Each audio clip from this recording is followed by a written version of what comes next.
Hey everybody, thanks for joining us. We're on week 32, the nervous system, and the blend is nerve help. So the nervous system, Auric program, you could pretty much use for just about anything. Big highlights for why to use this would be any sort of chronic health issue or health pattern, including chronic pain patterns. This is something that we use for when like somebody has like chronic back pain or chronic, hip or neck pain or something of that nature, because it helps the body break out of the repetitive negative pattern and helps to reestablish proper nerve function, which would also be known as regeneration of the nerves, which just simply means it re-educates the nerves to function more appropriately. So when we look at it from the point of view of trauma, trauma in the mind or in the emotions is usually the story about the event, the things that happened, how we think, how we feel. But the body sees trauma very differently. And it's really about adjustments that have to be made in the body, specifically by the nervous system, to get through the moment, to ensure that in the next 5 minutes, 10 minutes, and the next day that we're able to still function and thrive. So the nervous system makes these adjustments that then becomes established as a pattern, right? Once the nerves fire down a particular way, it becomes easier and easier to go down that way. So then something that might be, an adjustment or a little bit of a dysfunction can eventually become like a pattern that we can break out of. So there's that component. And then, if we look at it from the point of view of, we're going into deeper looks at rest and repair with our deeper dives into the vagal tone. You know, when we look at vagal tone, we're looking at all the different systems, but the one area, the nervous system, is kind of the root to all these other areas in the body. And, we look at cardiovascular vagal tone and muscular vagal tone. And like this coming up weekend, we're doing inflammation and, looking at how pain affects vagal tone in the body and things like that. But really, vagal tone is still the balance between a particular part of the nervous system. And so our ability to achieve deeper levels of vagal tone and to maintain that vagal tone also tied to this Auric program. The class that we did with cultivating the mystical heart, which was bringing a sense of balance to all the different parts of the nervous system. And, we were addressing like loops in the body and things like that. Like you could say that's kind of the core for the vagal tone as well. As we look at all the different systems, it still comes back to we're hitting the fight, flight, and the rest and repair mode, and then that kind of goes up like a chain reaction through different parts of the nervous system. And so, um, even the class that we did several years ago, the vital centers, is like also a component of vagal tone. We'll talk about that later, but all these aspects they're overlapping and they're just like pieces of this bigger viewpoint. And so when we look at it from the point of view of the aura, helping your body go into rest and repair mode and shift out of that negative uh, sympathetic nerve um, dominance, basically fight, flight. Uh, One of the biggest things you can do from the point of view of Auric programming is this aspect, the nervous system. And so this is one that you could do all the time. I mean, you could add it to any other stack, you could add it to any other process, and it would bring some sort of benefit on some level. A lot of times I go, oh, when I travel, I usually have this with me, which is true. But sometimes it end up like not having it in my travel bag because I'll either use it up or I'll give it to somebody. And then I don't have it, and I'm always like, ugh. But the other thing is I have a big bottle of it in the bathroom for salt baths. So that's the other indicator is like what are the things that I use in the salt baths? And I don't use it every time, but I use it a lot. So there's a whole list of conditions that you can use it for, but honestly, I would say all conditions and just call it good. Right? So we're going to start off with the standard approach. This is something that you could do daily or add to other processes. So you notice how you feel, your body, your emotions, your mind.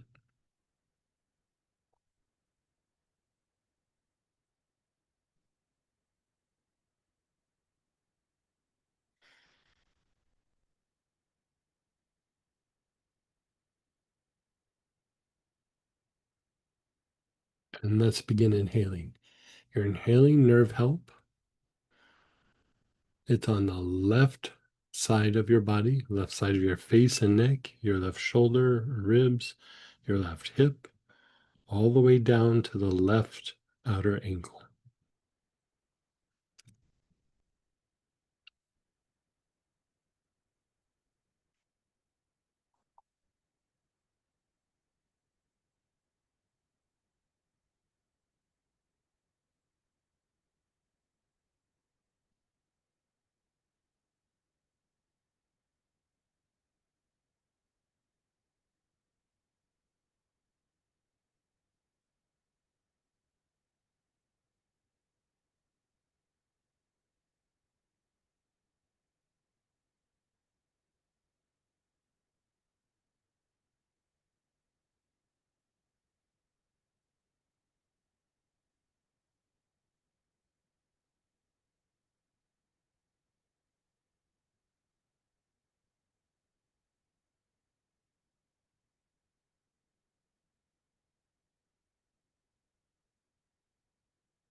You're on the left side of your body. Nice, long, slow, deep breaths.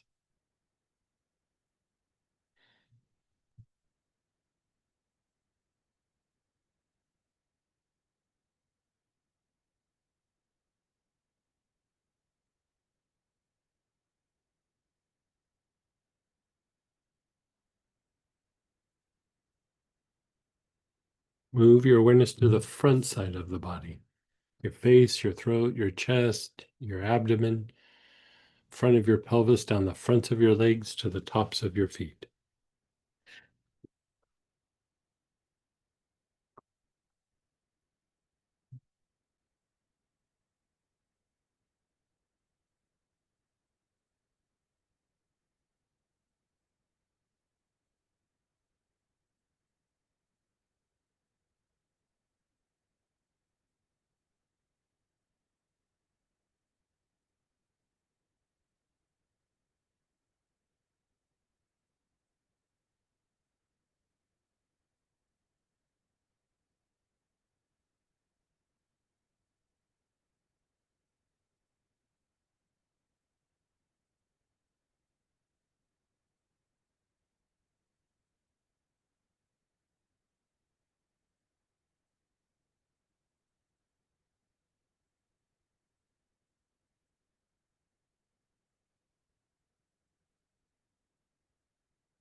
The right side of your body, the whole right side. Right side of your face, neck, your right shoulder, right hip, down the outer leg to the right outer ankle.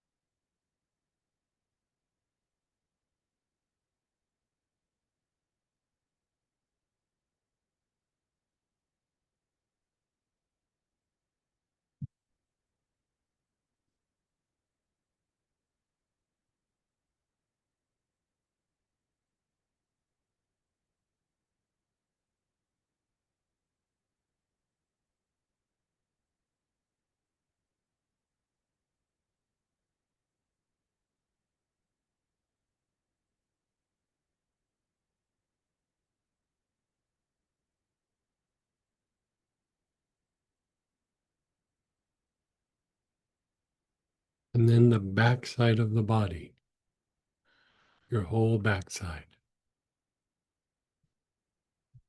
back of the head and neck, your whole back, your hips, down the backs of your legs to your heels.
And then just pause and be still.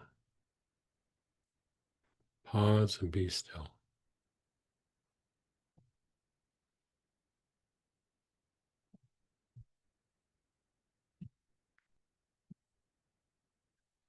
Okay, so that's something that you could do on a daily basis. You could add to another process or protocol, especially the vagal tone work, but really any protocol.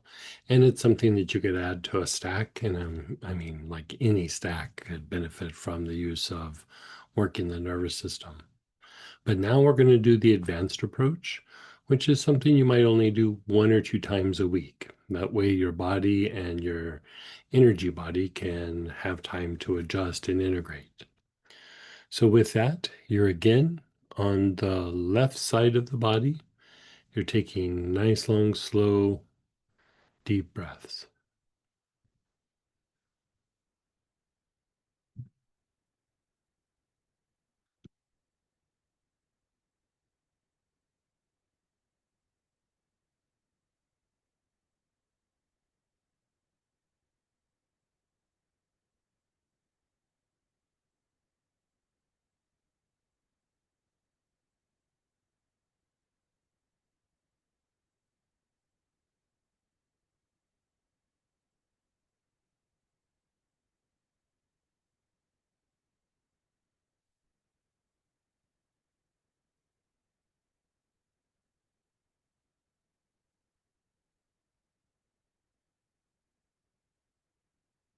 Left side of your body.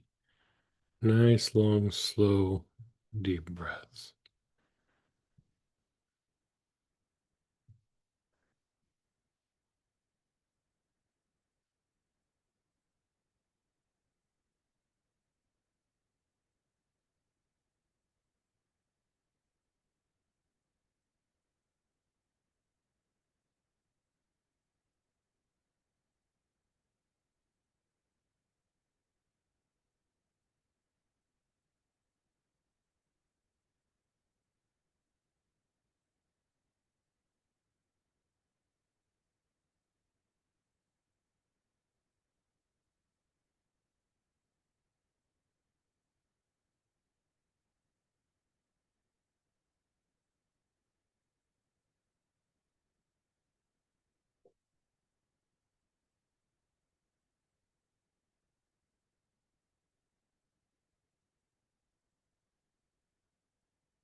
You're on the back side of the body, your whole back side, back of the head and neck, your whole back, the back of your hips, down the backs of your legs to your heels.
The right side of the body, the whole right side.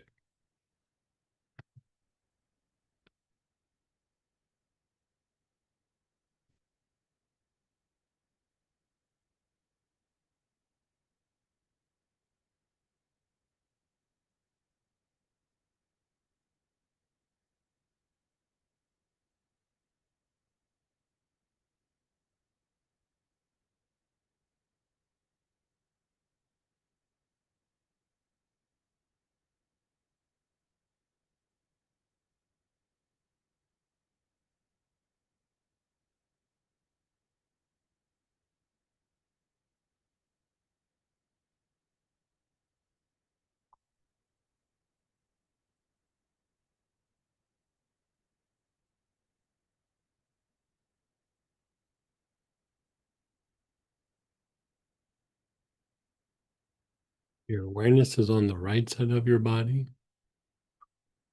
whole right side, from the side of your face down to your ankle. You're taking nice, long, slow, deep breaths.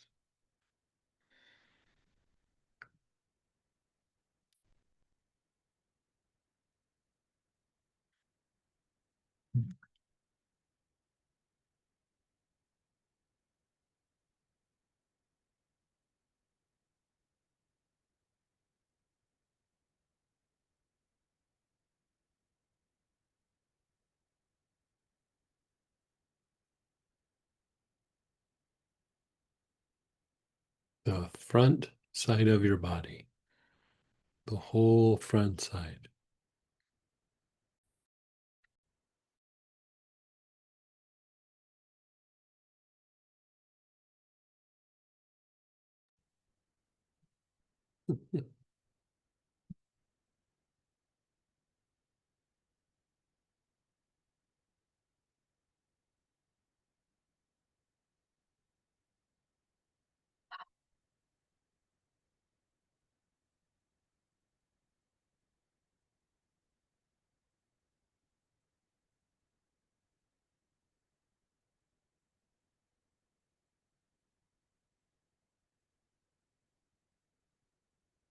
And then pause and be still.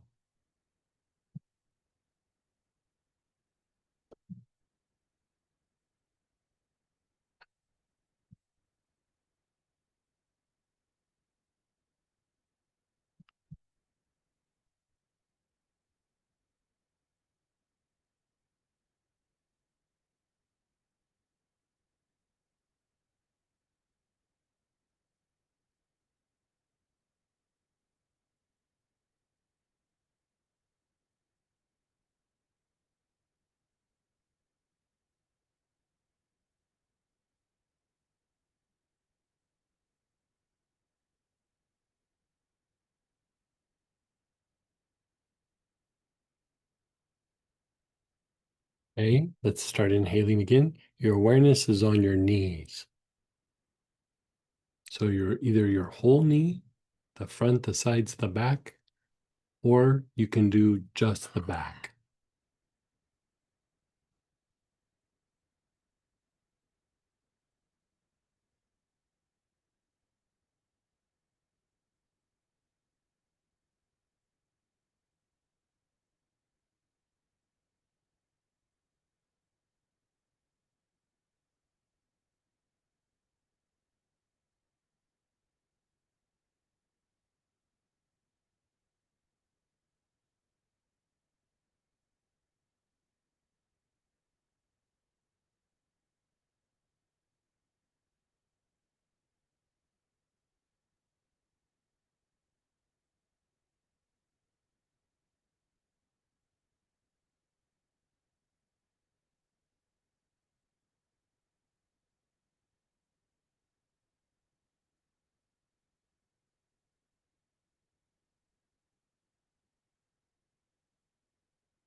Your awareness is on the ankles.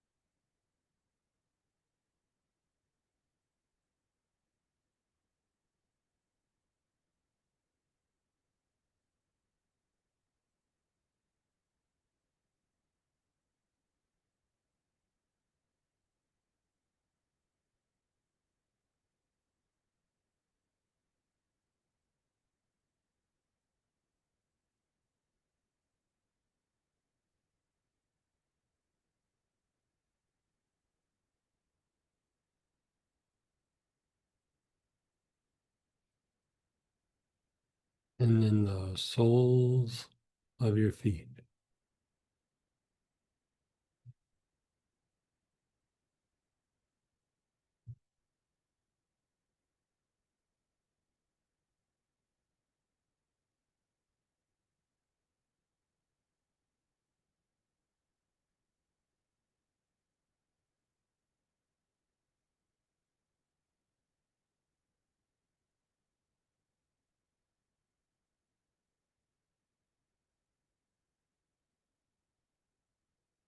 Your awareness is on the soles of your feet.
And then just pause.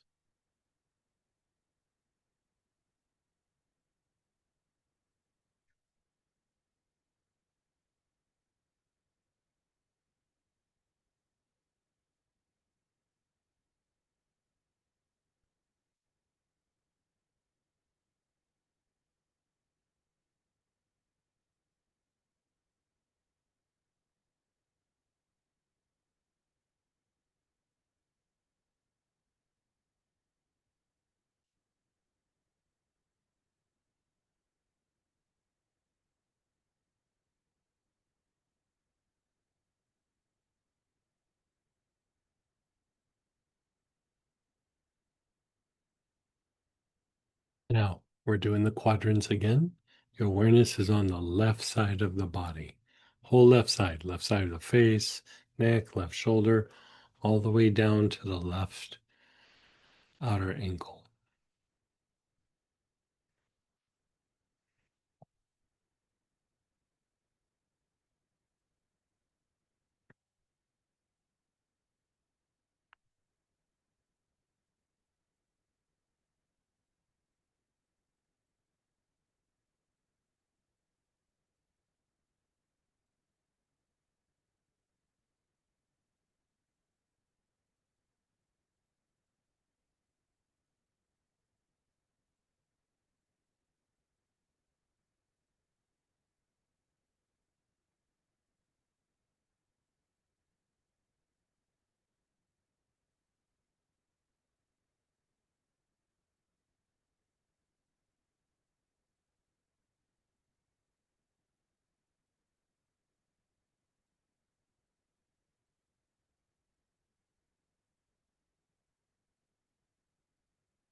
The front side of the body.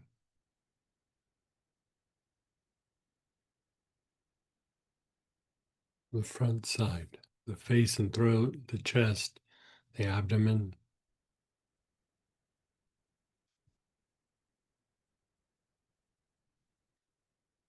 front of the pelvis, down the fronts of the legs to the tops of the feet.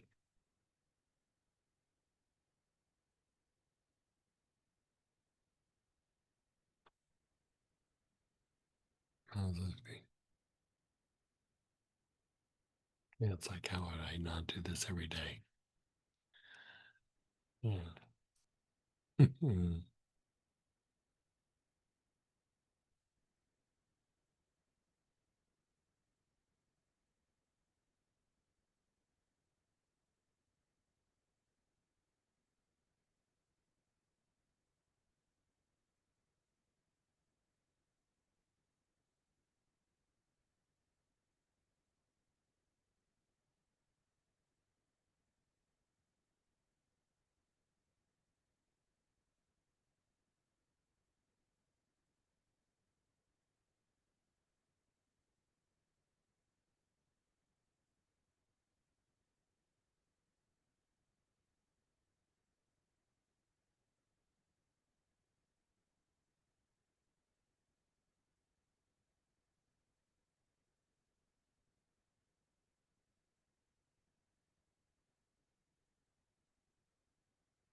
We're on the right side of your body, right side of your face, neck, shoulder, all the way down to the right outer ankle.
The back side of the body, the whole back side.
Pause and be still.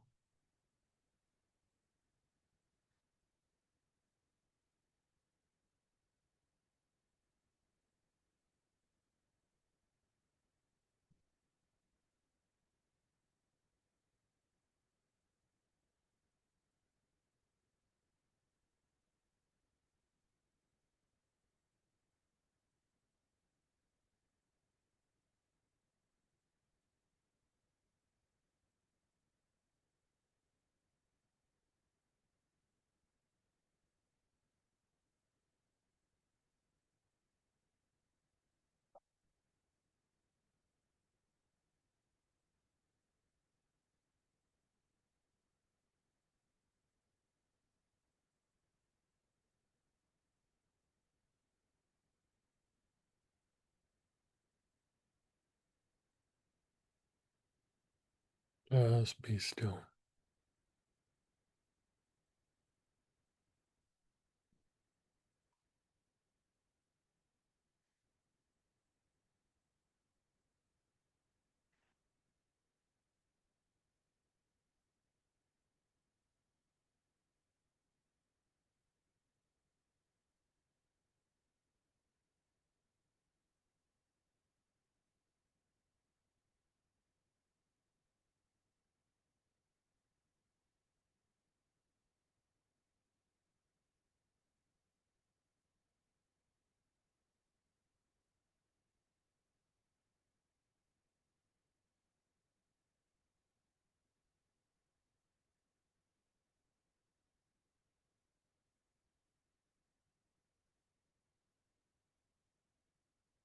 Okay.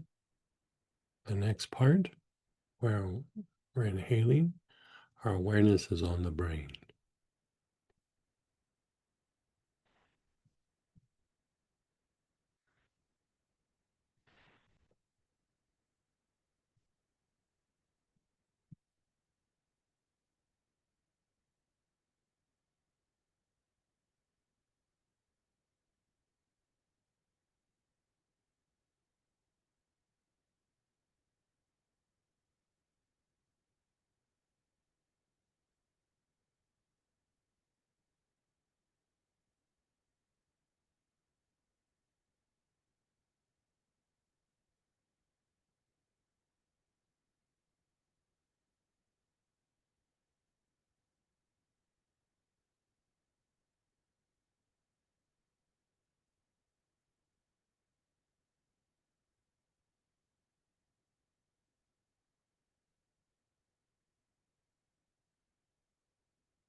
Your awareness is on the spine.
The brain and spine both at the same time.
The brain and soles of your feet both at the same time.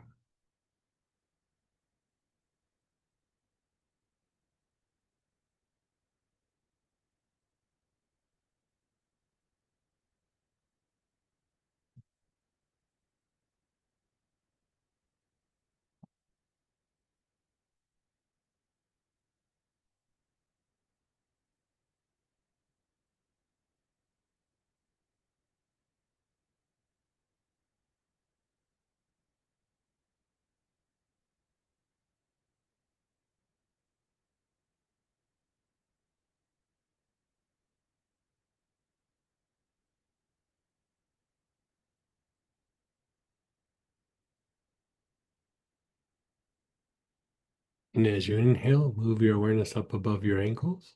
As you exhale, down below your feet. Inhale up, exhale down.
Just pause and be still.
Just be still.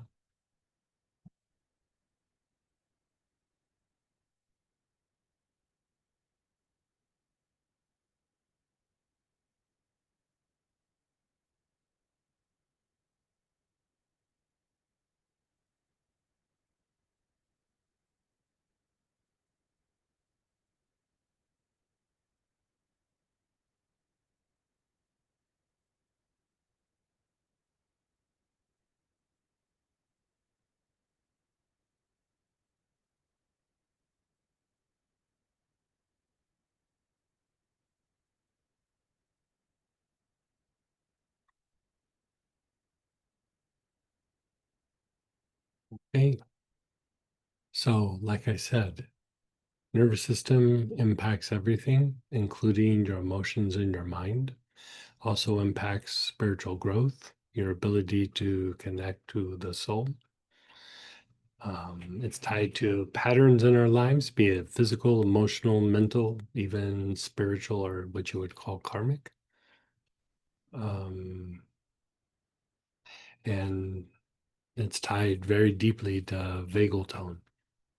Any sort of chronic pattern in the body, your go-to thing should be the nervous system. So anyway, let's go ahead and do some shares and questions. You can unmute yourself or type in. And remember, we're keeping it specific to the ARC programming right now, and then we'll open it up to the regular Q&A, and I'll cue you guys when it's time Yeah. for that. Yeah, we'll be doing normal questions in just a few minutes. Go ahead, Barbara. Hey, Barbara. Hey there. I could tell from the beginning it was going to be a wow. A lot of energy moving, but it evolved into something I didn't expect at all. When we got to the last part of the quadrant at the back, I had this split-second image of that yellow radioactive caution warning sign. Mm-hmm. And then when we got to the next piece with the brain, I had this split-second image of a Native American standing very still and solemn. And then we got to the spine. Was he wearing a headdress or anything? Or Not a big fancy one, but seemed like there was a spear or something maybe they was holding, pointed out. okay. And when we got to the spine, and I had this huge sense of just devastation. Hmm, And that's interesting. was on the verge of crying. Um, so I'm wondering what I tapped into. Um,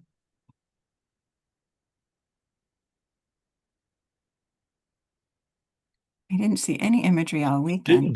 Does that devastation feel like familiar at all? Like even from when you were young? Not personally. It Okay. feels more of the collective in some way. I mean, Or it could be.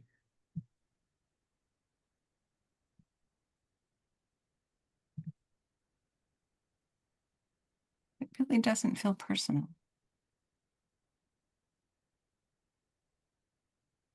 I mean, unless it's a past life thing. But Actually, what I would say is interesting. The thing that I would say is, I wouldn't normally go here, but um, like when I look at it, it looks like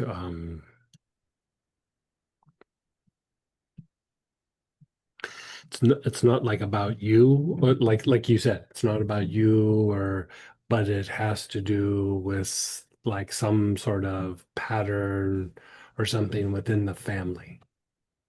But I don't know that it's even like the immediate family. Like it could go back a little bit and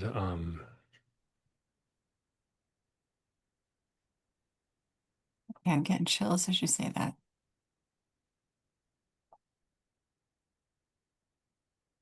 Yeah, I had this huge wave of yeah, it's like a world happening. difficulty. I wouldn't say it was like an incident or, I would say it's probably not even like like sometimes you go, well, like maybe there's karmas that go through the generations here. I would say it's just like this kind of like difficulty or struggle that maybe has happened through a few generations that, we all inherit that. Mhm. We get it energetically, we kind of get emotional patterns that, it's not necessarily born of our physiology or of the mind or emotions that come in with the soul, but we kind of inherit this like pattern that's been going through the generations that is just, you know be it emotions or thoughts. um, and it looks like that, you know I'm not really picking up what it is.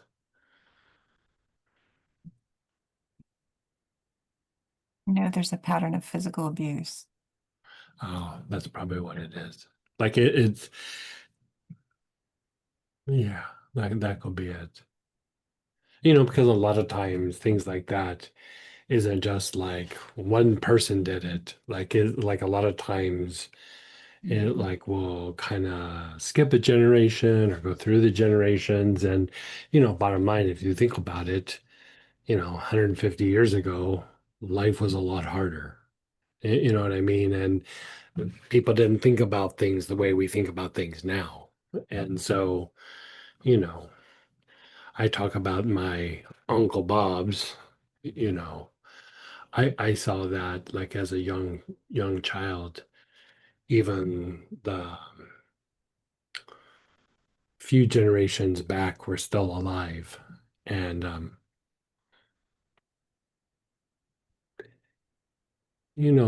sure on some level they were nice people, but they also seemed like very harsh people. You know what I mean? Like even like what I would call an Uncle Bob now is a watered down version of what that potentially was a few generations ago. And so I think it has something to do with that. I usually don't go there with stuff, but this one I would say, especially when you're in there with the nervous system, is you are breaking out of a pattern. And I'd say the sadness and grief is like anytime you start to let go of something, especially emotional or mental, or that it's affecting your emotional or mental, there is a little bit of a grieving process. You know what I mean? There's like, ugh, even though it's like, I'm so glad it's gone, there's still like, I've had to go through with it. And, you know, in some weird way, it was still a piece of us. And so, in different traditions, you with your Buddhist background, a lot of times they say that in a lifetime, you might die several times, like little pieces of you just keep dying off. And I would say you're probably in the process of something like that. And a lot of times it'll happen in your sleep. It's not necessarily something you have to work through mentally or revisit or figure out. It's in motion. Like you've quieted yourself down enough to where something like that can leave you. And the thing that I would say is that not only does it benefit you, but it also benefits, next generations, even though it might not be your children. Like whenever, this is according to a guru that like I had this discussion with. He said whenever you release something or work through something or shift something deep like that, it will go through the generations, even if it's not your children, because there is like this kind of like family like thought pattern or emotional pattern that goes through, and everybody's kind of contributing to it, good and bad. And Mhm. the more that we go through and we heal those things, the more that as it goes through the generations, it actually refines it and makes it better. So it should eventually help you to be in a better place, but also further down the line, it should help other people as well. Thank you. So is your sense that this is going to move out on its own, or is there anything Yeah, else I should? it probably got started with the weekend, to be honest with you. Okay. The all the stuff with Jupiter, Okay. because if you think about like Jupiter, a lot of it's about materialization. And so if you think about materialization, it's like light as it's beginning to interact with the form. You're bringing in an essence and then you're bringing something into materialization, right? And so with that, the light basically starts to establish like a kind of pattern before it materializes. And that whole idea of four, it breaks up into four pieces, or you could say there's like four components to it. And, if you think about Jupiter, it was about materialization and it was also about presence, healing and presence. Hmm. And so, you're doing these things to really refine your presence, which is another way of saying essence, and then you're working on healing and then concretizing things. And so, as you go through, it does purify the form. And even if you look at the things that pass down through the generations, even if it's an emotional or mental pattern, a pattern is a kind of form. And so you're breaking up forms, not just the way we think, but a lot of what we think comes from other people. Like it comes from our body, and a lot of it comes from other people, be it society, the people around us, but also things that we've inherited and the way that we think about these things. And so, you know, you definitely got the ball rolling on the weekend, and then you do some neurological work, and I mean, your body will start shedding things that are of like a lower vibration, and these things will will pass. They'll shed, they'll float away, but still just keep doing all the practices that you do. I don't know that you even need to do anything different. If you want to work this one a little bit, but I don't know that you need to turn the fire up too much. Like Okay. if you're already having that experience, it's moving. It's just a Okay. matter of time now. Yeah. Thank you so much. Yeah. And most likely you'll process it in your dreams. That's where we really the deeper level of healing, especially psychological healing, really is more in dream time than awake time because we're in deeper levels of vagal tone, we're in deeper levels of rest and repair mode. And so we work through things um, much deeper that way. And I'd say, you know, you could pay attention to your dreams, but even if there's things there that you don't understand, I mean, sometimes I sit and reflect on them or maybe write them down just for the sake of trying to bring the dream forward to consciousness. But you really don't have to figure it out like from an intellectual point of view. Like, what does that mean? What is this piece? Because really it's like a flow. You're just opening up this channel for something to keep moving that is beyond the mind, beyond the emotions, and it really is very, very deep part of the intuitive mind. And so just keep the flow going. Yeah. Okay. If I don't remember my dreams at all, it doesn't matter. Doesn't matter. Yeah. Okay. Yeah. It Thank you. doesn't matter. I mean, the dreams that I remember, sometimes I can say, oh, it's about that. And sometimes I'm like, I have no idea what that's about. Like, I couldn't even tell you details. And then there's kinds of dreams where, it's almost like bringing to light things that are in the subconscious or unconscious, and they're bringing them to light. And it doesn't mean that you have to do anything, but sometimes bringing them to your conscious awareness helps to shift or release something. It's usually like weird things, like ugh, even if you think about it in meditation, like sometimes in meditation, or we do some of the deeper classes where we do like deeper work, and you'll start have these flashes of these little weird situations, like and you go like, there was no trauma there was no weird thing. Most likely what that was is, for whatever reason, an instinctive response got triggered in that moment, and it still kind of like tried to send it up the emotional mental chain, but it had enough of a response for the body to remember and to have like a reaction in the nervous system, but it was probably no big deal. But still, your body was like, ugh, that person said that weird thing at the grocery store, and it's just these weird things. And part of that isn't that there was some big issue that was happening at the time. It usually means that the instincts were usually hyper reactive. Like it just kind of means like everything was on a little bit of like red alert, and things just got triggered. And so it will start to eventually agitate the emotions and agitate the mind, but there's really nothing there to resolve other than my instinctive responses are a little too agitated. That's all it usually means. Yeah. Yeah.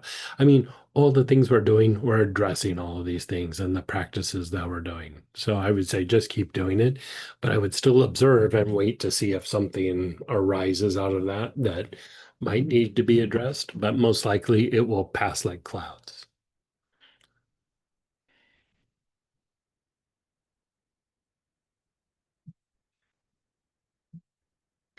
And then we are still doing the ARC programming shares and question guys. So if you have a regular question, we'll get to that. We'll let you know when to raise your hand. But go ahead, Denise. Hey, Denise. Hi. Hey, Greg, on Mhm. Nerve Help, is this one I can take internal or is this an more I would just do it in externally. No external? real big benefit from taking it internal. Yeah. I still have on my right cheekbone, just in one area On towards your, my on ear, your where? right cheekbone. You Cheekbone. know, Okay. yeah, otherwise the sinuses are much, much better. But you know what? That medication, it really took out my ankles. It was about 3 days before I was going to be done with it. I could hardly, my ankles were really, really affected. And then I got through all but one pill and then I quit Like taking it.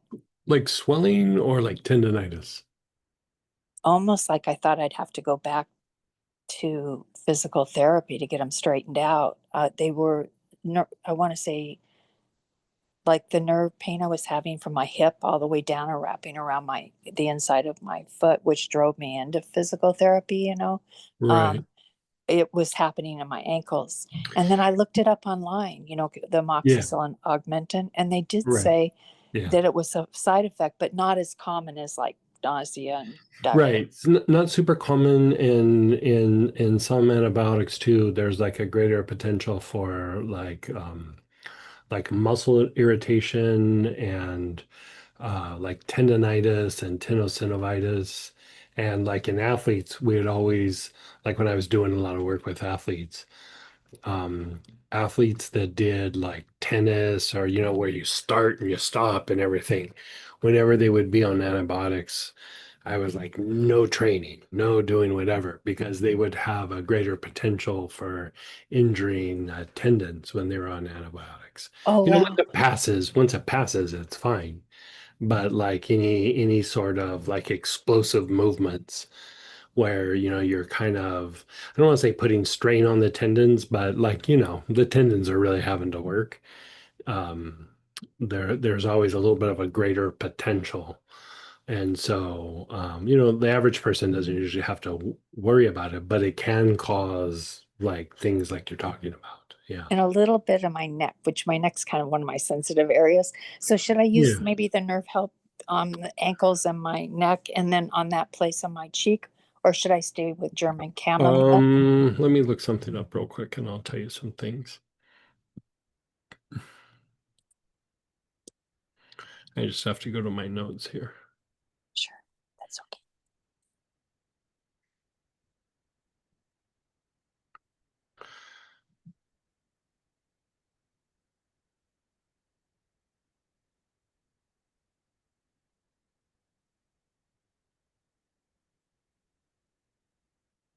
Um, you can work a couple of things like so there's a few things that you could use, but here's the two that I would say that you have and that I would work. I would work tarragon, that you could take internal. That's going to have an anti-inflammatory effect. It's also going to deepen the vagal tone specifically for the muscular system. Um, and it is also an antispasmodic. And then the other thing would be galbanum, And again, some of those same things, but the thing that I would say with galbanum is that it has an impact on a bit of inflammation, but it's also can have an impact on the lymphatic system, like helping to decongest the lymphatic system. And if you think about what antibiotics are doing, part of what's happening is, you're taking these things to like, kill off bacterias and things like that. And so the body starts kicking off all these metabolic wastes, and you start to have um, more like metabolic waste that the lymphatic system has to process. And so what can happen is that the system gets like kind of backed up or clogged. It's like if the garbage man was on strike for a month, Yes. you'd have a lot of stuff in the kitchen or around the garage or wherever you keep the garbage, and you just got to take the garbage out and have it picked up. And in cases where there is an acceleration of you know, throwing off of metabolic waste. It happens after colds and flus and things like that, but then you take antibiotics, there's an even greater course. Part of what that does is it makes the muscles and things a little bit more toxic. And that's part of what happens is, it makes your body a little bit more prone to muscular issues when those things happen.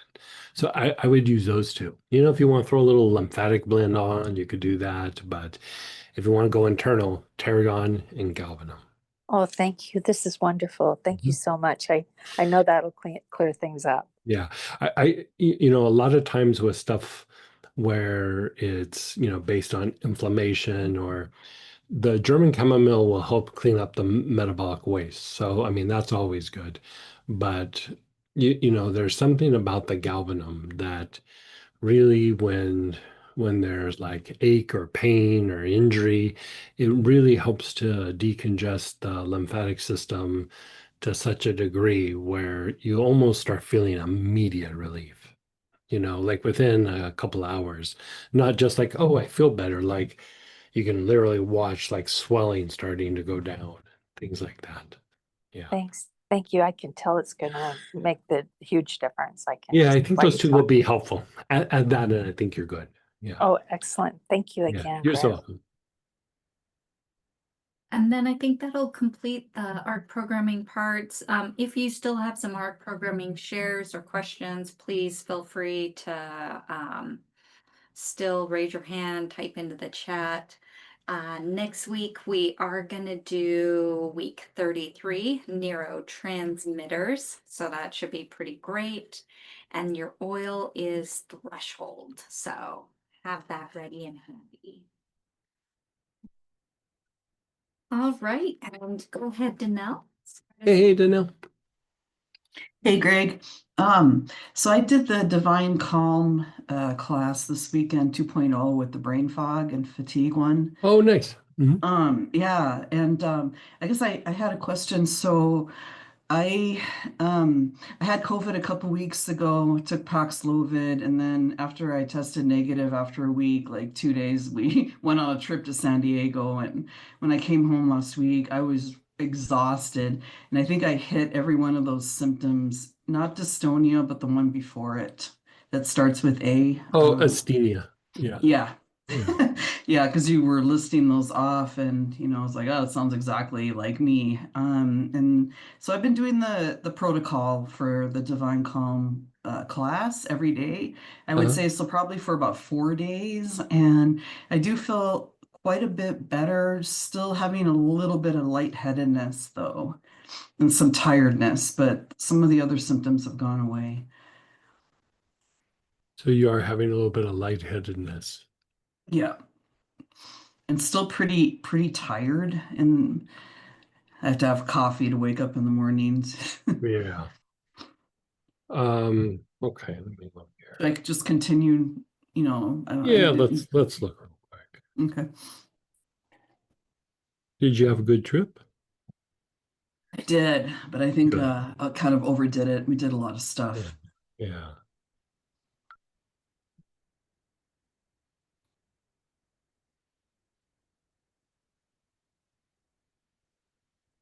So for the asthenia, you were working, which oils are you working?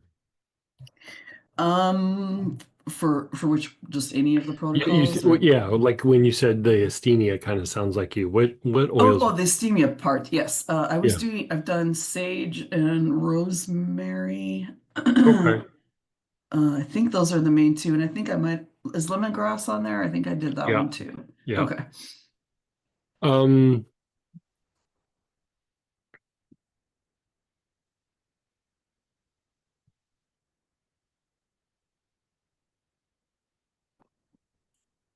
so do you have some form of camphor? Yes. Okay. Let's have you do a lot of sustained inhalations with camphor and, maybe even put a few drops on your wrists or like down on your feet.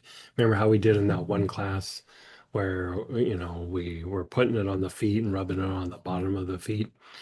And Okay. so, it's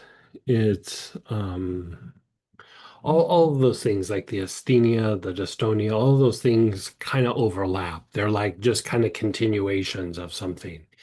And Yeah. the thing with camphor, you know, it's one of those things where it can be kind of strengthening to the body, strengthening to the cardiovascular system, but we don't really think about it, or, I never really talk about it, is probably a better way of saying it, as being super good for the brain. And here you're having issues where you're sick, you're tired, you traveled, you have all those things. Camphor is still good for the immune system, good for the Okay. cardiovascular system, good for the heart, but it also can be fortifying to the brain. And we're just trying to increase some circulation for the brain. And any time that you get sick, circulation gets thrown off. It's usually not the primary thing that you really think about, but if you look at some of the ideas of long COVID and things like that, Yeah. part of long COVID is a circulatory issue. It depends. It's a little bit different from person to person, but some of it is a little bit of that. And I think this hits a lot of different things for you. Even if you could do like a salt bath or something like that, 12, maybe 12, 15 drops of camphor if the body can handle it. I'll Uh, probably have to order more because I just have the teeny weeny bottle from the Oh, well, class. if you just have the teeny thing, then just try to do a lot of inhalations. A lot of Just do, inhalating. yeah, Okay. just a bunch of inhalations. Okay. And, you don't even necessarily have to direct it to a particular area, just lots of just inhaling it. And Okay. so, another form, if you want to look through the things that you have, another form of camphor is hoe wood. Um, it I don't know that we've talked about it for a long time, but it was in a couple of kits like a long time ago. But see if you have some other like camphor or hoe wood or something like that, and I would use it for a bit, even if it's just the inhalation. If you have enough, put some on the body, but like if you're just working with a tiny bottle, just do make up for it with lots of inhalations. And unfortunately, it ended up also, along with all this other stuff, flare up with the rheumatoid arthritis. I mean, would the camphor help with some of that too? Where are you feeling the rheumatoid arthritis? It's a lot in the hands and The fingers. hands Some and days feet. I can't Do you open. ha do you happen to have joint relief? I do. I've actually been using it and it does Yeah, rub it help. on the hands and feet. Like that, Hands and that feet. yeah, Okay. that should help. Um, the other thing that I would say about that, let me look at my old notes again here real quick.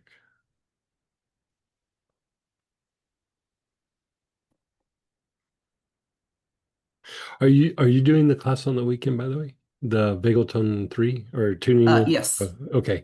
So I ordered the we'll kit. be addressing this stuff for you, but like Okay. you did get the kit? I did, yeah. Um use the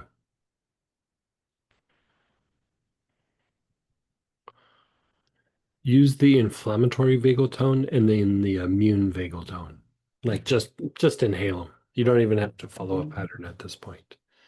Okay. Yeah. Part of it, like when we get fatigued or when the nervous system becomes out of balance, rheumatoid arthritis is an autoimmune issue. And so we want to calm down and regulate that immune response. And, you know, treating the areas is good. Treating the symptoms is good, but like the deeper issue is that the immune system becomes hyper vigilant or hyper reactive, and usually it's like when it's had a stress state, like you're Yes. pushing, you're in traveling, you're fatigued, you're around a bunch of people, you're in different environments, the list goes Yep. on and on and Yeah, on. and all that was happening. Yeah. And so your immune system is like, this is nuts, red alert, everybody hands on deck. Yep. And then you get home and you're like, oh, I'm a rest. And your body was like, it's crazy out there, and it Yeah. really probably wasn't that Yes, crazy, but it was probably overstimulating. it And was. and Yeah. so try some of that as well. Okay, yeah, that Yeah. sounds good. And the other question I had, the last week I've had super, super vivid dreams, and they are involving people and places that I have no idea where they are or who they are. And Yeah, I I probably pay attention to like the patterns, and okay, it might not even be like a pattern like, oh, this is some psychological thing.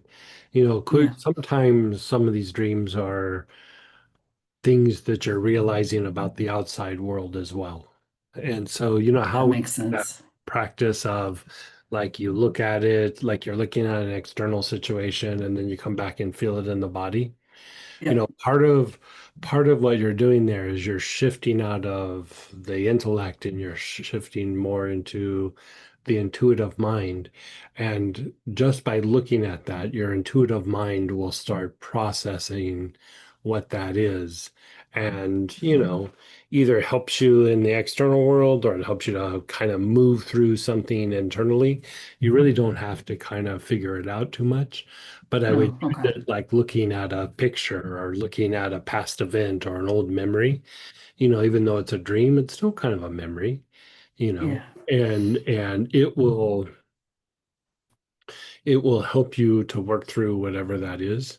Like sometimes this sounds weird, but you know, I I would say like if I'm having difficulties with something, I'll sit and like kind of meditate on it. And it's not like, oh, the difficulty. It's just like I just practice awareness on it. And in the moment, and like when I'm done, I don't go, oh, I feel resolved. I usually feel a little better. I feel a little calmer. But like within a Hmm. day or two, all of a sudden I feel inspired and I'm starting to take actions that are not from my intellect. Like they're like I'm putting things into action and then I'm like, oh, yeah, I hadn't really thought about that. Like the intuition is starting to address those issues. And so whatever the the dreams that are coming up, just sit and observe them and it's probably fuel for some sort of process or next step, be it that it's external or internal. Yeah, that actually makes a lot of sense for what's going on. Um, Yesterday I was meditating and I had a lot of like really interesting insights like that the intellect wasn't even thinking about. Right, right. Perfect Yeah, example. Yeah, yeah, perfect example. yeah. I guess I never made that connection with Yeah. the dream world, so that's really interesting. Yeah, I mean, Dream World is just like a deeper version of vagal tone or a deeper version of intuition or a deeper form of clairvoyance. That's all it is. It's just, we're not conscious, so we don't have to even deal with all the distractions. So the mind can go like way deep.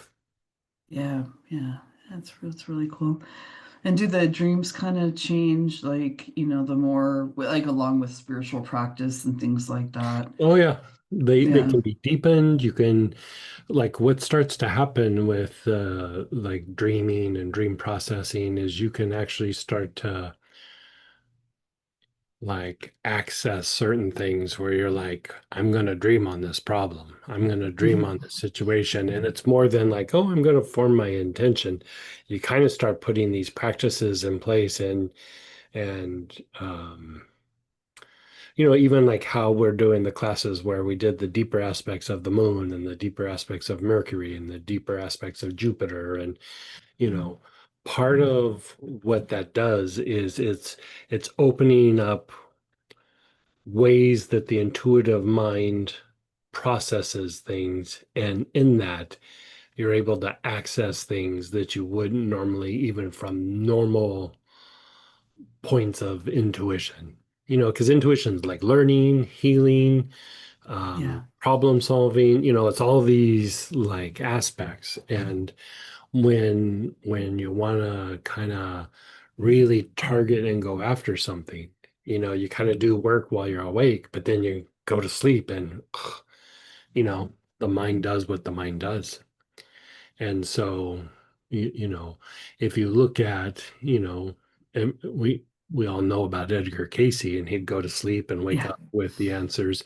If you look at a lot of the old prophets, um, a lot of times when you see pictures of them, they're laying down asleep, like they're just like Mm. laying on the Yeah. side of a hill, or they're laying on a rock or something like that. And you know, when I used to travel with the medicine man, he was the great great grandson of the medicine man for Crazy Horse. And so like that medicine man, his great great grandfather, like there's all these stories about like if they needed like information or they needed something, they would um put him like in like a dark place, like a room or something, and they'd roll him up in a rug. And it sounds super weird, but it's like they'd cut off all his senses and he'd go really deep Yes. into sleep, and when he'd come back he would have the exact information. Interesting. And Yeah. that's a whole nother level of dream processing. Yeah. Yeah. Yeah. Do you teach classes on some of those Yeah, things? we're gonna start doing some, because we're doing the vagal tone work, so we're doing deeper practices. We're going to do a little series of just probably 1 day things where we're doing dream processing. And it's Okay. like kind of a like an introduction. The first one's an introduction to dream yoga, but there's going to be, as long as people are interested, there'll Mhm. probably be 7 or 8 like 1 day classes over the next 6, 7 months. Oh, very cool. Yeah, Okay. Yeah. Thank you. you're so welcome. And go ahead, Tajal. Hey Hey, Greg, how are you? I'm doing good. How about you? I'm good. Actually, I like this class very much, kind of relaxed and feeling sleepy. Oh, good. So, I had a pain in both shoulders and around my neck area, Hmm. upper part of the back. And I feel like a lot of pain has gone away. I have still like 30% or some is reduced. So, how can I use this? Can I apply this Yeah, oil you or? can apply nerve help to that area. Like you could do it both ways. You could do body tonic. You could also do an ointment. I mean, neat will also work, but Mhm. a lot of times when you want something to linger, like an essential oil to linger in a particular area, put it in a like a massage oil of some sort, because what happens is the massage oil and the essential oil kind of mix, and then there's like a slow release as they separate again into that area. Whereas if you put a body tonic on, it hits that area, but it also hits the bloodstream and goes to other parts of the body. And so, yeah, you totally could do that. Okay, and I have some inflammation in my right bicep, more towards right bicep, and left also. They said little bit, and maybe Is the it up chance high or is it down low, like above the elbow? above the elbow. Above the elbow. Okay. Yeah, and it's Is it still on paining. the outside or is it like straight in the front? No, straight inside the bicep. So, Okay. yeah. I would try probably like helichrysum, but if you had Eucalyptus citrodora, you could Mm-hmm. try the Eucalyptus citrodora. Eucalyptus citrodora, it's very inexpensive. You apply it neat. It's very good anti-inflammatory. I usually mix helichrysum and Eucalyptus citrodora to treat like even tendonitis and things. But the Eucalyptus citrodora just by itself will be very anti-inflammatory, somewhat antispasmodic, because even with inflammation, there's still a little bit of tension in that area, and that would help to reduce the inflammation in that area. And can I take the Terragon or anything internally? If you wanted, I would probably do galbanum. Like Galbanum. tarragon would help, like, but for like things that are like pain oriented, I usually go galbanum. It does have some anti-inflammatory properties, but it's a little bit better for helping to reduce pain, and it's a little bit better for like decongesting the lymphatic system. Okay, and I have the lymphatic oil blend also, so I can massage Yeah, also in some yeah, area. yep, Okay. yep. And doctor said maybe it could be AC joint pain. So, do you know anything about that? Acro, micro, Yeah, I would molecular. start treating it first. Let's see how it reacts, and then Okay. we can kind of go from there. Yeah. Okay, and I have taken the weekend class, but I have not ordered for the kit. So, should I order the kit or the oil? For the one on this weekend? Yeah, like Well, part. I'd say, there is, there's a vagal tone for inflammation, there's one for immune system, but there's one for pain and the pain response in the body. Okay. That might be my new best friend. Like, I mean, Okay. I love it. Oh my God, I love it. And the thing that's nice about it is, I haven't even started applying it to areas. I just like if I inhale it and put a few drops on my wrist, like it does amazing things. And when I go to get, I get like trigger point therapy, where the guy Uh-huh. basically just buries his elbow into some of the hot spots. I have way less pain when he does that because, uh, when he does it, I squirm and scream out like a little child because it hurts so bad. I got a lot of injuries from when I was young, and as soon as I started using it, I didn't say anything to him, and he goes, "Man, whatever you're doing," he goes, "you can take more pressure," and he goes, "I can go much deeper," which means the muscle tissue is relaxing to a much greater degree. And that's part of the thing with the pain response in the body is the pain response stimulates the sympathetic nervous system because it's telling the body, hey, we have a problem here. So your body goes into a little fight flight. And that also, as much as it sounds like kind of weird, it starts to contract the muscles. The body starts trying to protect the joints or the throat or the abdomen, the organs, whatever it might be. And so it just helps turn that off. It just helps to bring that to a balanced state. And, you know, especially when you look at, there's muscles that like flex, basically like my arm, I'm flexing my arm, which means I'm bringing these joints closer together. And then there's muscles that extend, right? Mhm. And so when we have issues like pain and we have issues like inflammation, and if you think of like when you get a fever, which is a kind of inflammation, well, it feels good. You go into like what do they call that? Like a Fetal. fetal position, right? You go into fetal position. Basically, you flex all your whole body. You just flex everything. And it's Mhm. because when you have inflammation or substantial levels of pain, you become flexor dominant. You know, your flexors become like stronger or more contracted, and they start to override the other muscles. So it starts to cause these like weird muscle imbalances. And so when you're looking at the bicep is a big flexor in the arm. And so when you're looking at like that as a particular issue, you want to be able to calm down that response in the body. And so, yeah. So that is exactly what has happened. Like Yeah. you said, the Yeah. It's a flexor very when I common have, issue. Yeah. It's a yeah, very common okay. issue. So pain vagal tone will be the more helpful. Pain vagal tone. Yeah. Yeah. Okay. Yeah. And how, And you can just get away with inhaling it. Like, you know, I keep going, I'm going to start taking a bunch of salt baths. I inhale it a whole bunch. You know, I'm sitting on the couch at night and I go, I'm going to inhale this and I'm going to jump in a salt bath with it. I haven't even gotten there yet because the inhalation Mhm. just calms the body down so much. And, you know, at the end of the day, like these days, I haven't really had, you know, because I have like torn muscles and everything from when I was young and dumb. And I I'm not having pain.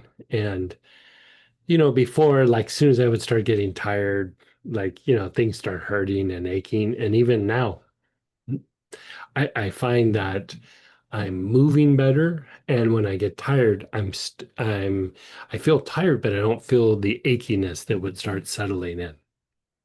Okay. And how can I take the galbanum? How many drops and how many times? So you could do galbanum like 2 or 3 drops, like 2 or 3 times a day. Like you could probably just do twice. And if you Okay. don't want to take an internal, you could put like maybe 3 or 4 drops on your wrist a couple of times a day. Okay. Yeah. Okay. And I have one more question. I'm Sure. going for my 1 week spiritual retreat. Maybe in Uh-huh. this case, I can take online. So we have basically 3 to 4 meditation and some spiritual discourses. Mhm. So which oil I should get?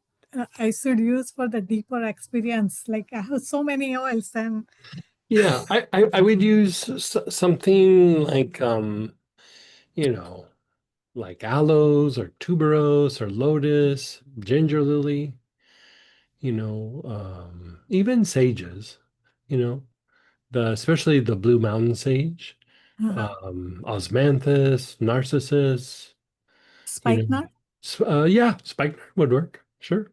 and the new oil. Sandalwood, if you have some And sandalwood. just so should I mix it in the cream and apply on the feet or how should I use those? I would probably put it on the heart and on the forehead. You could put it on the feet, yeah, but definitely the heart and the forehead as well. And a new oil I have received is the abundance. Hmm. So that will help or sandalwood will be Yeah, yeah, abundance would help, but if you're in a spiritual situation and you're doing meditation and stuff, you uh-huh. know, I'd use things that help you, you know, get up into the higher parts of your mind. Right. And I Yeah. want to do the deeper stillness experience. So uh, tell me the two best, like sandalwood and which other, so I don't get confused. The two best for the practice. Yeah. Um, you, I mean, for me, I usually use tuberose and I usually use like aloes, but sandalwood and aloes you could use kind of interchangeable. Okay. For this setting, you know, for other things maybe not so much, but Okay. I would probably do that. Okay. I have both oils. Lotus would be right up there, like, you know, it's like you're telling me out of all your best friends, which one's your best friend? You know what I mean? And And so, you know, so I can I rotate do the, a practice where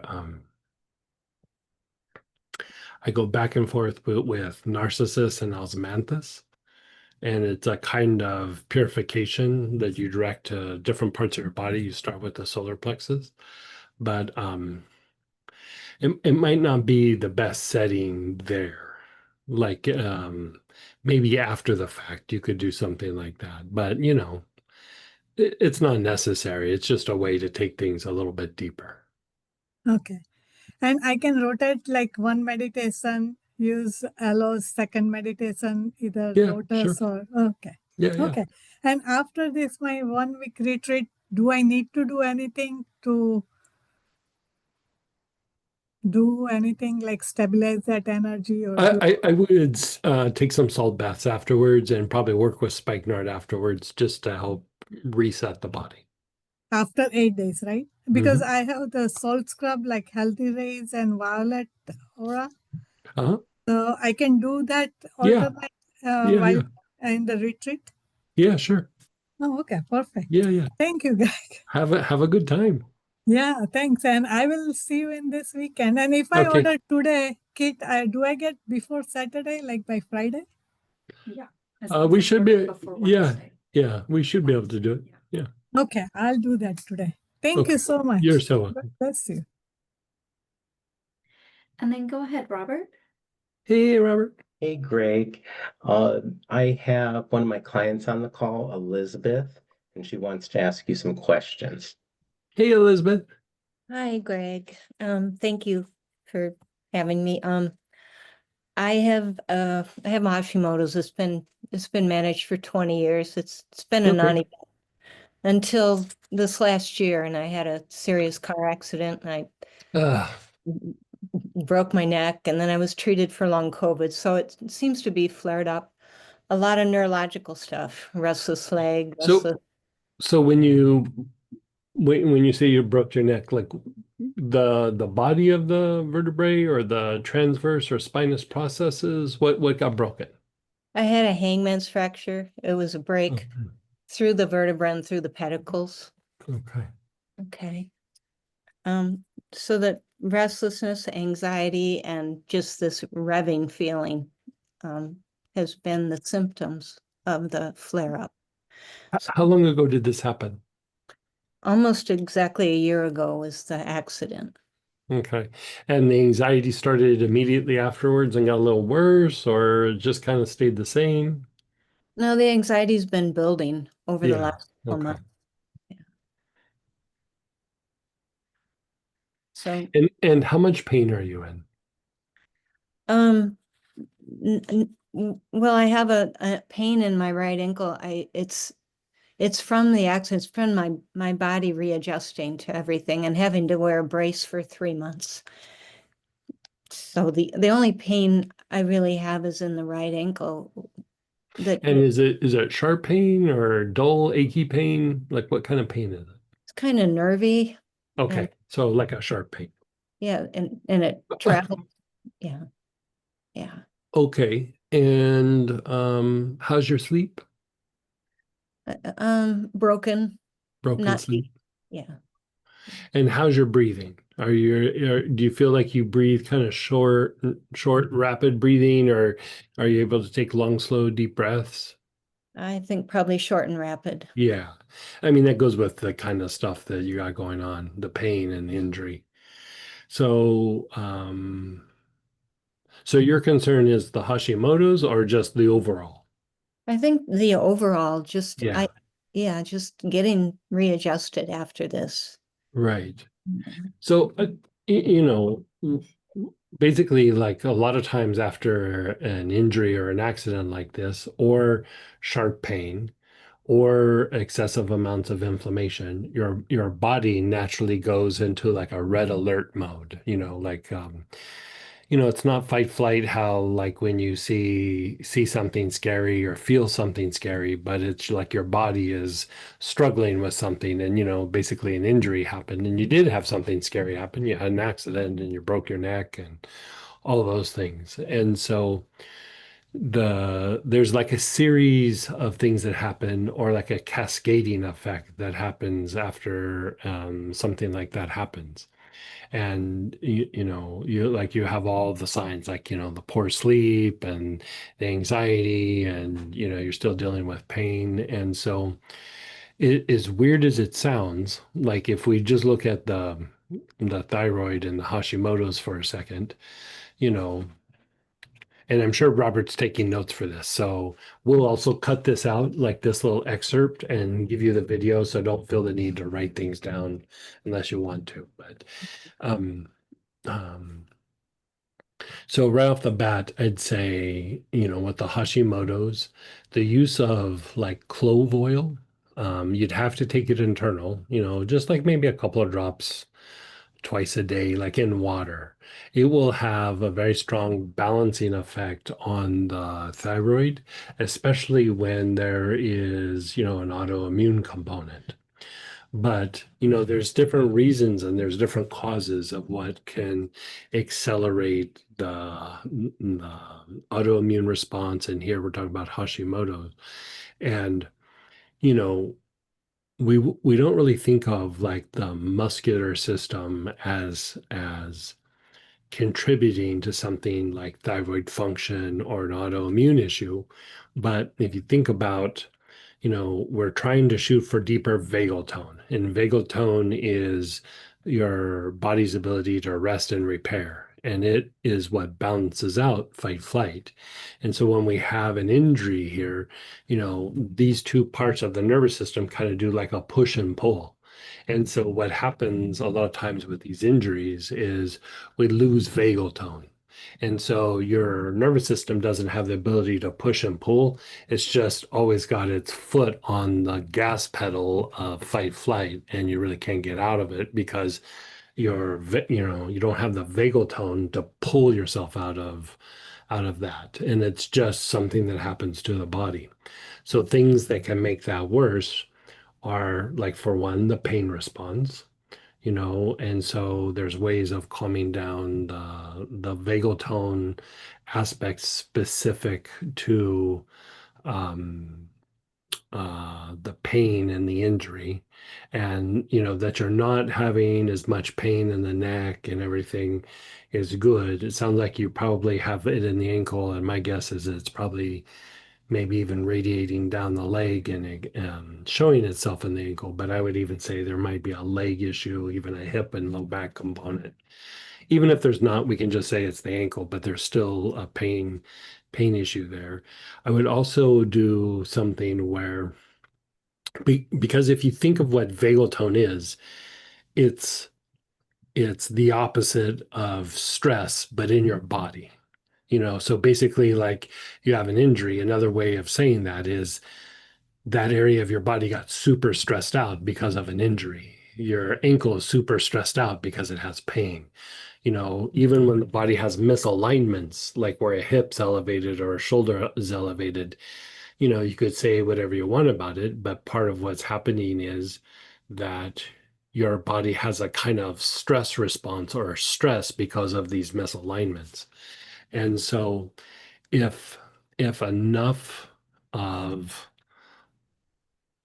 you're dealing with the muscles and you're dealing with the voluntary part of your nervous system, which is the somatic nervous system, which makes everything move, and you go, okay, I'm gonna walk across the room or I'm gonna do whatever.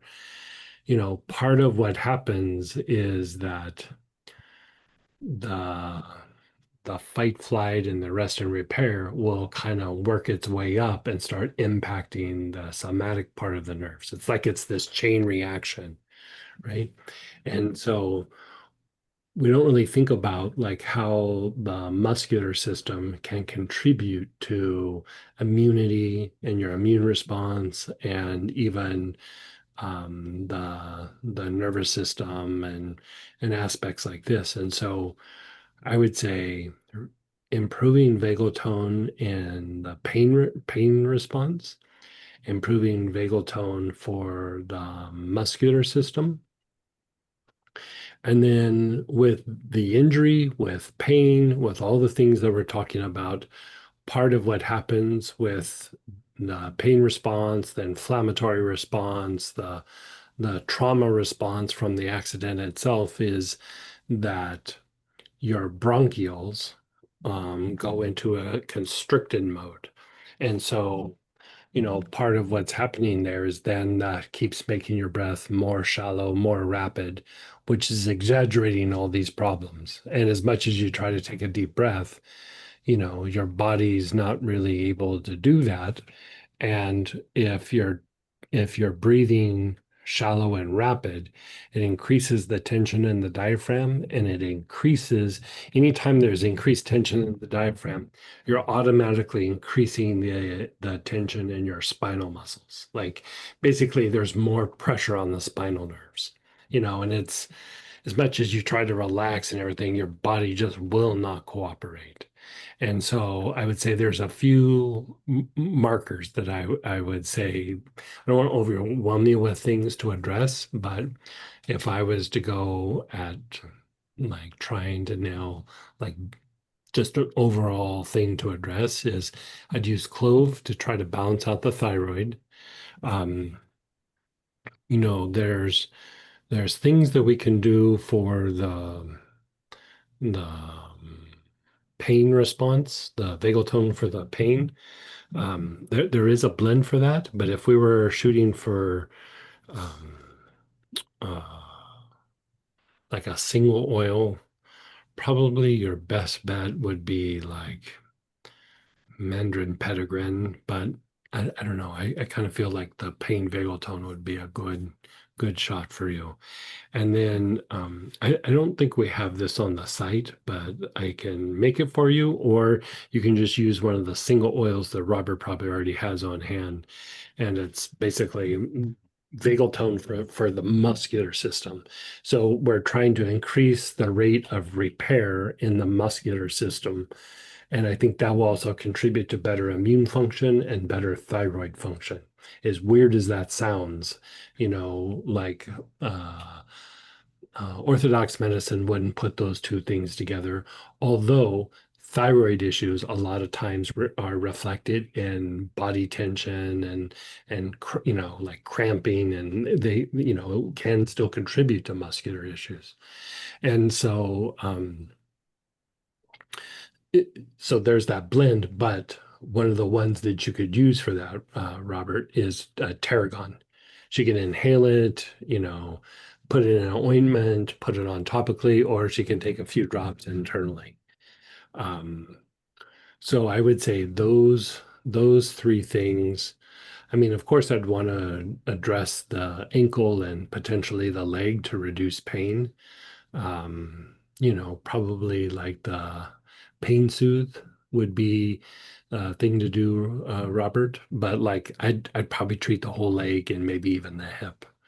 I suspect, because it's very common, like when people have a neck injury or like a whiplash, that eventually, like the head and the hips will mimic each other. And so if there's been a disturbance up in the neck, eventually it's going to manifest in the low back and hips.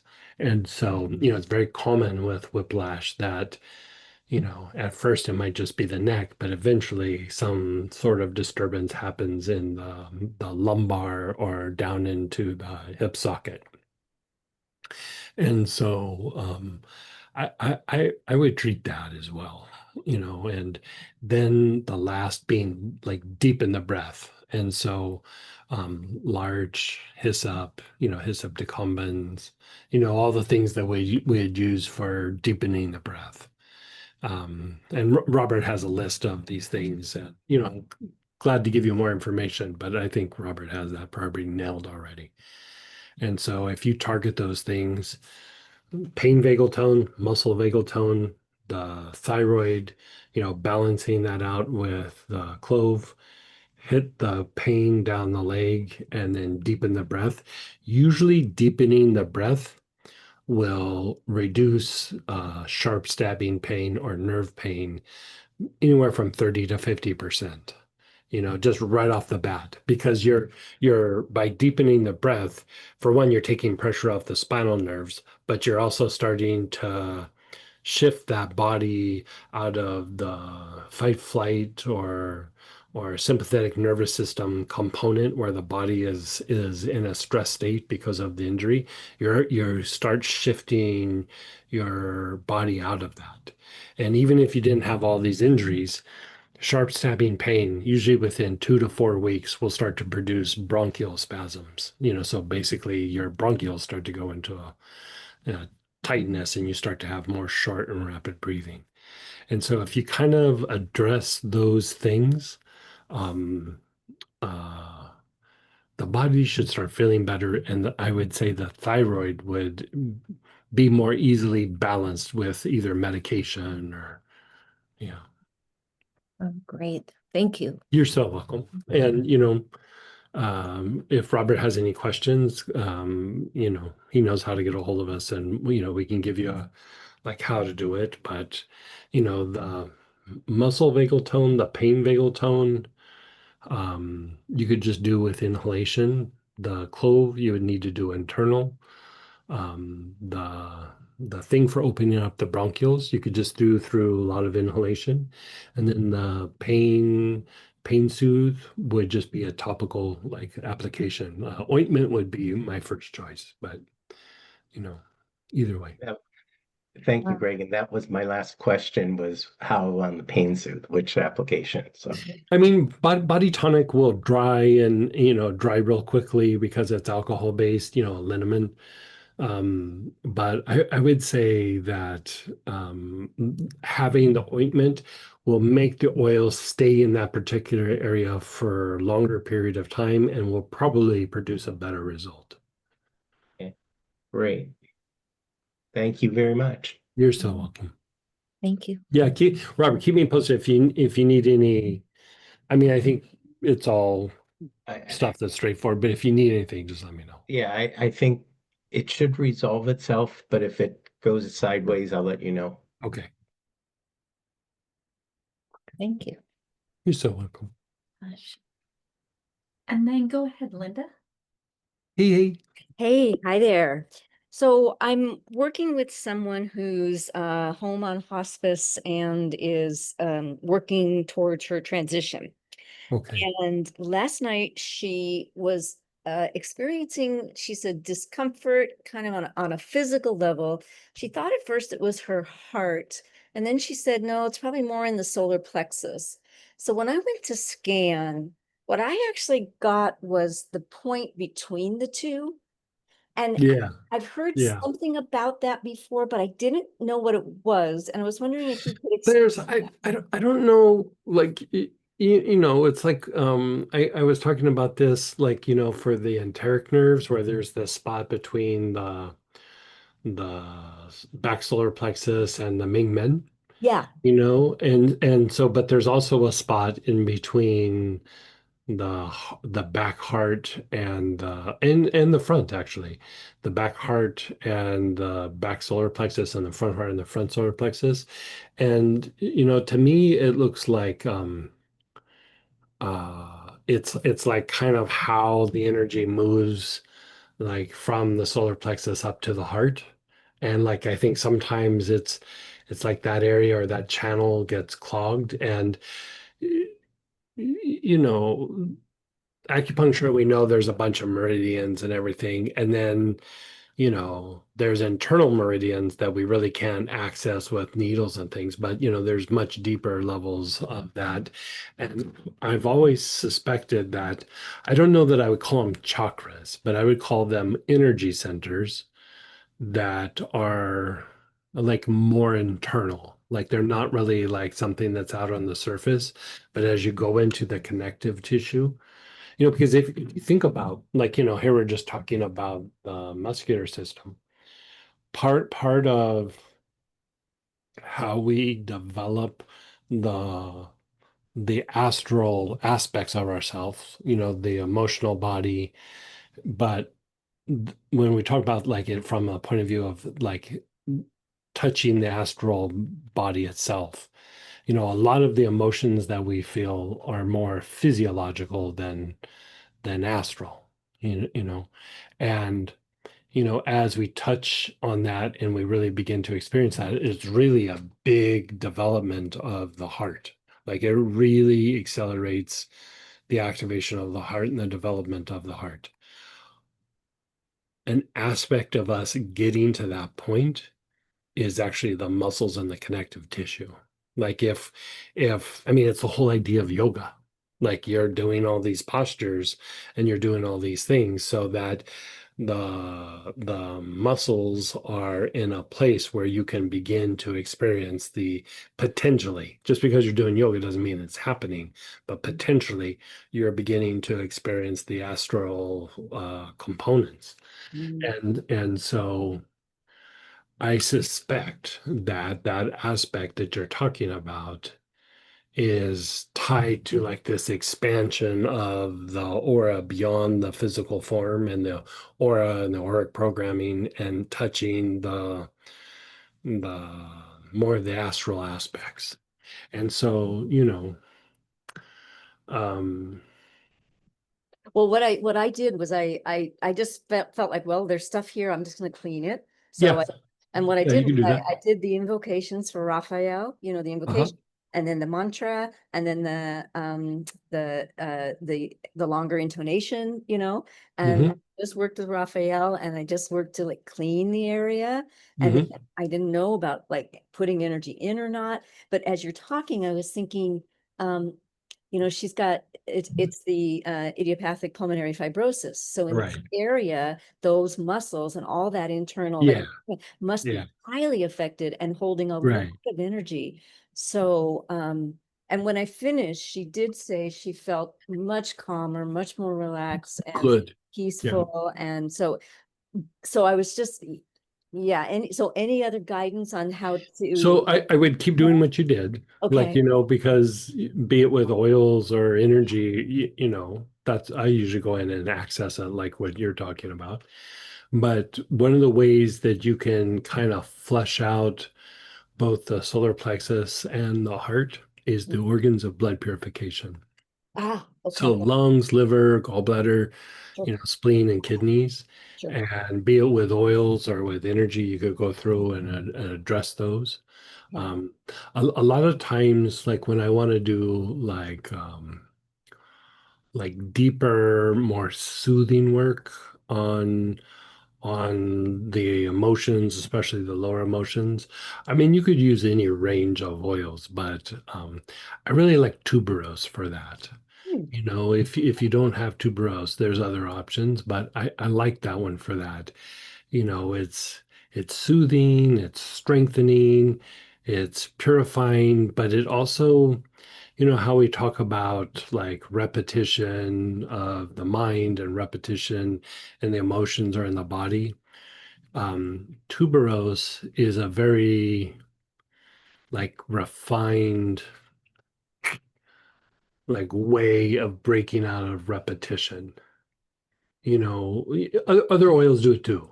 Like aloes could do it, but the thing with tuberose is it is one of those things that you could use to break out of repetition, especially in the mind and the emotions, somewhat in the body, but with that, my experience is that you almost have to apply it topically to the body rather than just inhaling it.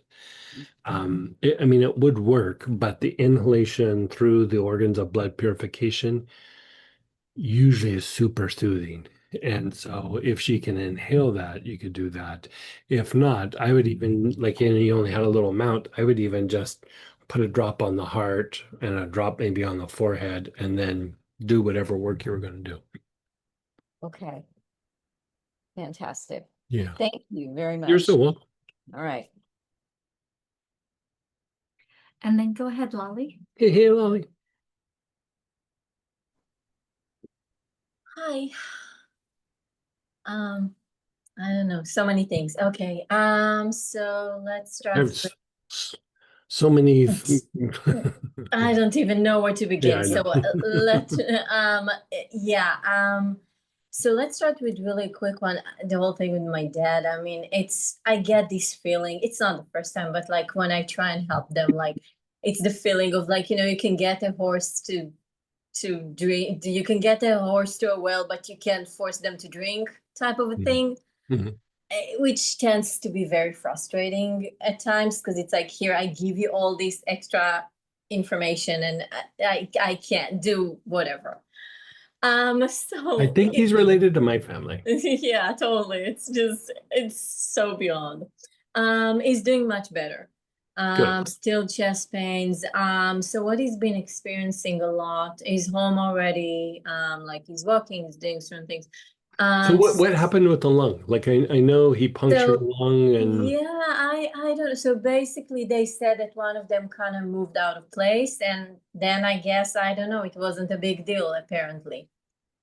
They keep on one of the meaning one of the ribs. one of the ribs, yes, sorry. Okay. So one of the ribs, like he has a few broken ribs, and I guess one of them moved a little bit, and that's why the air got trapped. Eventually they let him go. They still keep doing, like they did x-rays, they're gonna see him again for that. He has pain, he's on painkillers. He's been walking like outside, like so it's not like he's just in bed. Constipation, he has a lot of that. And It's which, the pain pills. yeah, which is what I thought as well, and also all the body tensing up.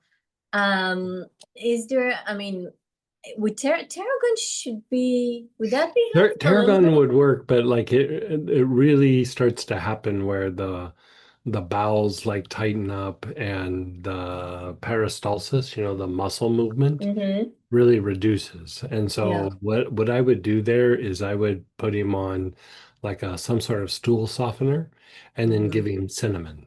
And cinnamon, it helps to jumpstart the body. It makes the body strong, but with an injury like that, the energy body, especially the solar plexus, is going to be a bit depleted. So there's a kind of fatigue there, but you're needing to like keep stimulating the muscle movement of the smooth muscle of the digestive tract. And when they're taking opioids like that and the injury, Yeah. like what happens is that movement really slows down. And so you want to kind of keep trying to establish that movement, but he's probably also a little dehydrated, and That's what I said as well. I would get him some stool softeners, and the other thing that I mean, there's different ways you can handle this. You could give him some stool softeners. That might work, but one of the things that you could do is um, he's had an injury. I mean, this is being super like, right to the point is you could give him like a dose of vitamin C that causes loose bowel movements. And like if you take too much vitamin C, it makes you have a lot loose bowel movement. So part of what the vitamin C does as well is, for one, it's for connective tissue, and his body is consuming a crazy amount of vitamin C right now for the injury. But also, when you increase, if you think about like we talk about like quercetin for like allergies, Mm-hmm. allergies are a sympathetic nervous system state. That is your immune system is stuck in that mode. And part of what quercetin does is it works as an antihistamine and does things for all these different processes. But part of what quercetin does and vitamin C as well, and why it works for reducing allergies and things like that, is it shifts the body out of the sympathetic state and makes it go into a little bit more rest and repair. It's not a miracle or a magic bullet, but somewhat. And so, if he's having a hard time going, you just give him Yeah. a dosage that causes the loose bowel movement and, Mm-hmm. clear out those bowels. Because the more that the bowels are backed up like that, the more pain he's going to be in. Yeah. And I guess at the beginning it was also like he was really afraid to just do anything because of, the pain in the chest and everything. So nothing is gonna like, And again, to be kind of like yeah. to the point, and, so men tend to strain more when they go to the bathroom. And having a looser movement, if he has the habit or tendency of straining, Mm-hmm. having a loose movement will take that off the table. Mm-hmm. He won't have to Yeah, strain. So, and yeah. if he's straining, he's aggravating his ribs, his back, like Exactly. everything that's injured. Mm-hmm. So And I kind of like, you know, you could use oils, but I throw a bunch of vitamin C down his throat and go, yeah, you know, and what about something like ginger? Would that be I mean, it would be helpful, but it's not going to probably no resolve gonna completely. okay. Yeah, I mean, it's going to help a stress plate, but it will be a long-term treatment. It's Mm-hmm. not going to resolve it real quick, and it's Okay. not going to increase the peristalsis in the Okay. muscles there. And Okay. you know, part of, I mean, in the old days, you know, like 100 years ago, they'd give him an enema or they'd give him herbs just to blow out his bowels. And Yeah. yeah, they don't really do stuff like that anymore. But you know, lots of different ways of doing that. You know, you can Mm-hmm. also do it with magnesium. You know, Yeah. I mean, there's a laxative where you go to the drugstore and it's just a bunch of Like, magnesium that you drink and mm-hmm. it cleans you out. Yeah. Okay. That's what yeah, Yeah, magnesium was my train of thought as well. Okay, yeah. thank you. And then And going back to what you first said, he might be more likely to do something from the drugstore than from the oh vitamin yeah. store. You know what Yeah, I mean? exactly. Yeah. So, like, hey, if that's what he's got to do, E- exactly. And then the pain vagal tone, using it what? Anywhere that he has pain on the body? just have him inhale it. Oh, Yeah, just inhale it? yeah, inhale it. I mean, if he'll put his awareness on his, you know, different areas of his body, great. But I would just have him inhale it, put a few drops on the wrist, you know, multiple times a day. I'd Okay. call that good. That's, you Okay. know, So you like don't even need to going put it back to on. my family. If I could even get him to do that, that would be amazing. Exactly. So, Yeah, okay, thank you. And then it's interesting because I kind of played with the blend a little bit to see, like, just to get the feel of it, because all my mhm. pains and aches, and I was really wondering what would be like, when would you use that as opposed to when would you use something like the anti-sclerotic that you I'd use talked them about? both together. So you would use one and then the other, or one inhalations and Um, the other one on the body? I would do inhalations with the pain vagal tone, and then the anti-sclerotic I would apply topically to whatever the area was. Okay, perfect. Yeah, And then another thing about him, again, it's an ongoing thing, but because he has some blood circulation issues, he doesn't feel his toes ever. he doesn't feel it. He doesn't feel his toes, Wow. ever.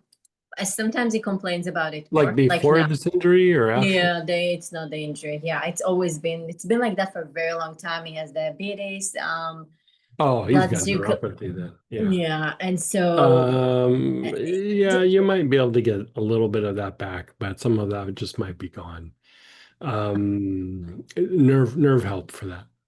okay. Oh, so just topically. Okay, that's it. Topically. Yeah, yeah. So, and Rub would it all some over his feet. Yeah. okay, and then so you would do nerve help and you wouldn't do like joint relief or something like that. No, it's nerves. Okay, Yeah, it's okay. nerves. Yeah. And I then mean, you can always like improve lymphatic function in the area, but nerve help would be the first line of treatment. okay. And then would Tagetes do anything at all? Yeah, you could use like Tagetes will help improve lymphatic function in the foot.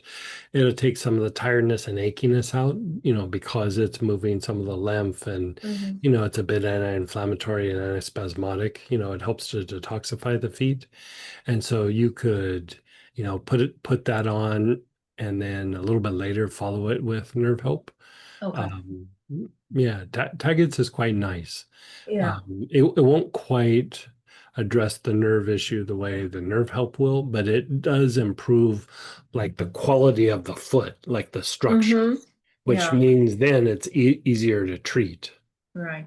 you Okay. know. No, and I love nerve help. I work with it in so many different ways, but I Oh yeah, recently started doing Tagetes, and I'm like, oh, this is really because my feet have multiple injuries, and so it's like, oh, this is nice. Okay. yeah, yeah. And then just like a really quick one, Mhm. my eyes, it's been ongoing.